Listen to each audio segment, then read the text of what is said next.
This week's shocking suicides by designer Kate Spade and celebrity chef and TV host Anthony Bourdain brought conversations about mental health and depression to the forefront. Also this week, a new study from the CDC raises concerns about the rise in suicides across the country.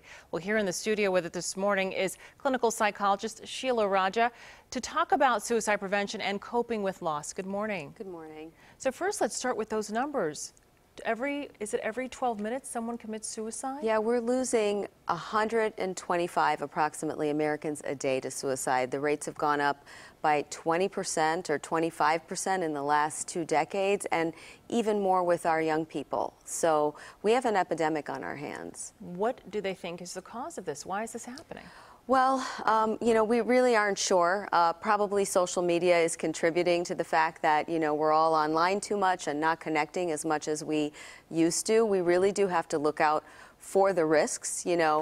We can't, when somebody says, I'm thinking about hurting myself, we can't assume that they're not going to take it seriously. We have to look out for those warning signs. And some of those warning signs we see right there. So people talk of overwhelming pain and they exhibit some changes in behavior. Tell us a little bit more about some of those other warning signs that we see there. Right. If somebody's isolating themselves, we need to pay attention to that. And of course, I'm glad that we're talking about mental health. We need to talk about depression, substance use disorder, bipolar disorder. But we also, when we talk about suicide, need to talk about short-term risks. Sometimes when people are unemployed or a relationship is ending, those could be enough sometimes if the person's on the edge. So we have to watch out for all of those things. To trigger that, so many of us were stunned with the news of Kate Spade and Anthony Bourdain. And when you look at individuals like that, it appears that they have the whole world, on a string and that their life is perfect.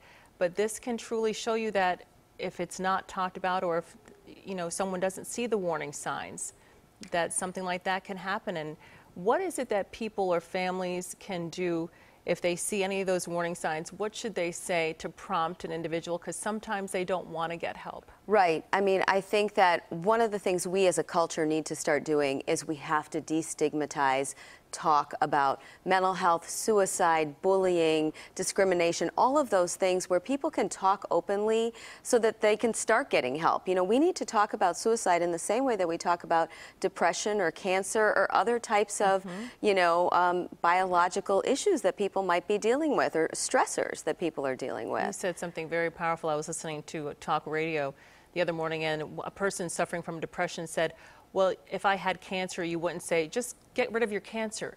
That's how much of an impact this has on someone's life. Absolutely. Now, one of the things we also can do is if someone is at risk, work with their doctor, work with their family, and try to reduce their access to lethal means. What that means is keep the guns away if possible for a short time, and also any kind of, lethal medications. So, because these are often impulsive, short-term decisions. How do you talk to kids about this? I was watching the news with my daughter, and the breaking news flash came on, and my daughter said, Mommy, would you ever do something like that?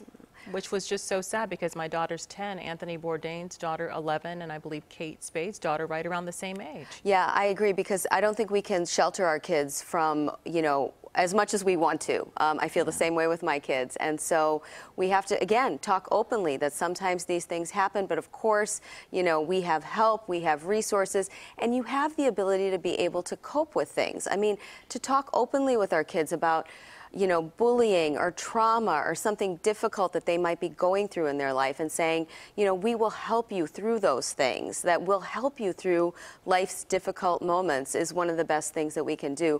And stop spending so much time online, all of us, and get out there and make real connections, connections that can foster us through the difficult times in life. Have conversations. Yes. Not text messages. Yes, exactly.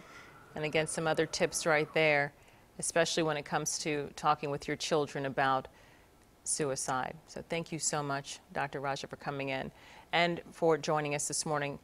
And also, again, if you or someone you know is having thoughts of ending your life, there are resources out there to help. Contact the National Suicide Prevention Hotline for help.